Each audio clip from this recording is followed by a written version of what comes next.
Guys, I'm just chilling here next to the field, but I think it's time to go to... Momentum Masterclass! It's time to join Gary Gold with Momentum Masterclass.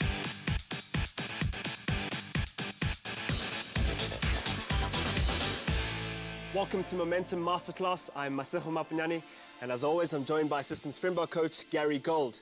Now, Gary, the top SA schoolboy rugby teams have got a great attacking side, but arguably more importantly is that the fact they have a fantastic defence, which you just can't quite penetrate. What would be your advice in making holes in such a resilient defence? Well, Maps, you know, there's many ways that you can try and break down a defence, but one simple way is what they call angled running, or running lines, efficient running lines.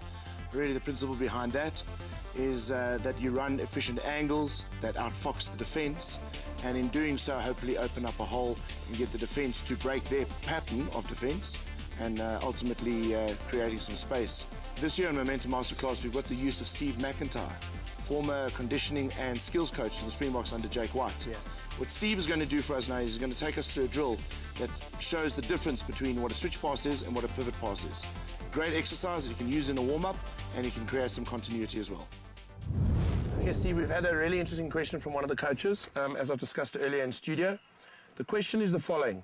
A lot of coaches refer to switch passes and pivot passes.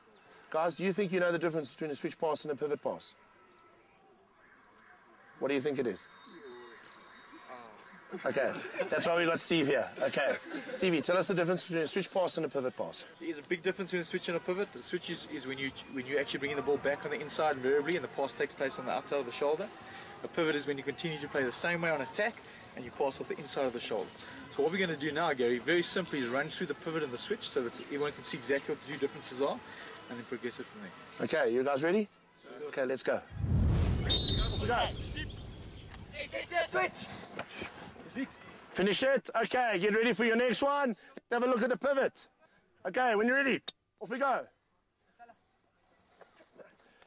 Well done, finish it. Well done. Let's get ready. Let's have our next switch. Let's go. Another good one, and finish it properly. Keep your depth on the end there, and let's finish the last pivot. Good continuity. Off you go. Okay, well done.